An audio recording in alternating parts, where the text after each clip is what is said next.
সাবুদানার পাঁপড়গুলো যেমন দেখতে সুন্দর তেমন কিন্তু খেতেও খুবই ভালো এবং খুবই মুচমুচে এই পাঁপড়গুলো। সাবুদানা দিয়ে যে বানানো হয়েছে, কেউ যদি না বাড়িতে বানায় কিছুতেই বিশ্বাস করবে না যে সাবুদানা দিয়ে এত সুন্দর পাঁপড় বানানো যায়।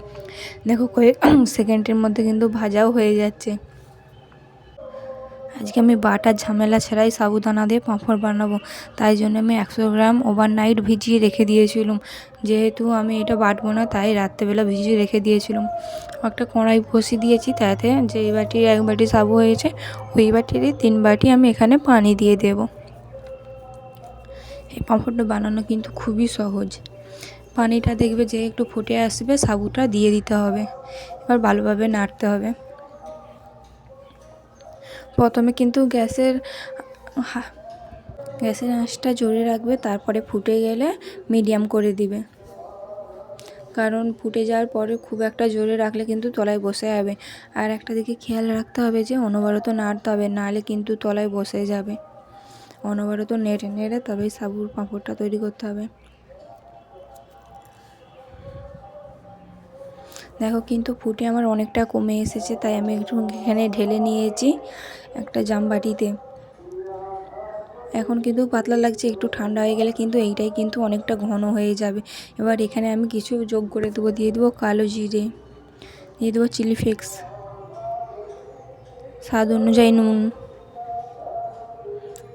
সমস্ত কিছু ভালোভাবে মিশিয়ে নেব।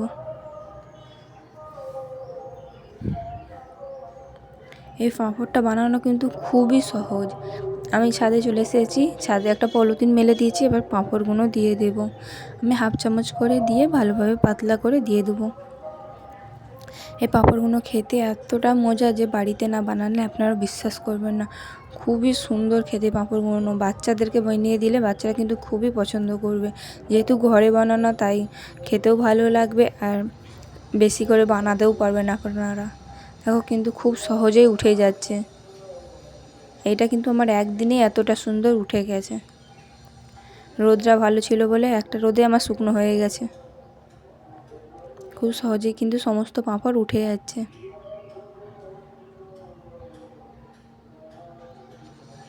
সমস্ত পাঁপড়গুলো আমার তোলা হয়ে গেছে।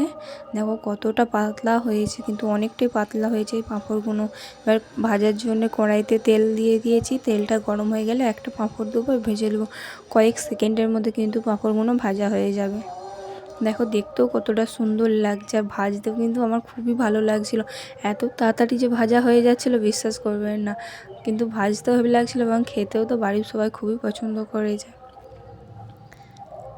আপনারা কিন্তু অবশ্যই পাঁপড়টা একবার বানিয়ে ট্রাই করে দেখবেন।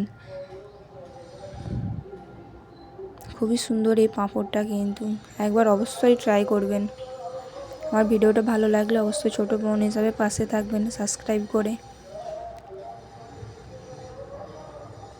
দেখো কতটা মুচমুচে হয়েছে, আমি একটা ভেঙে দেখাচ্ছি। দেখো কতটা মুচমুচে হয়েছে। আমি অর্ধেকটা ভেজেছি, অর্ধেকটা রেখে দিচ্ছি পরের জন্য।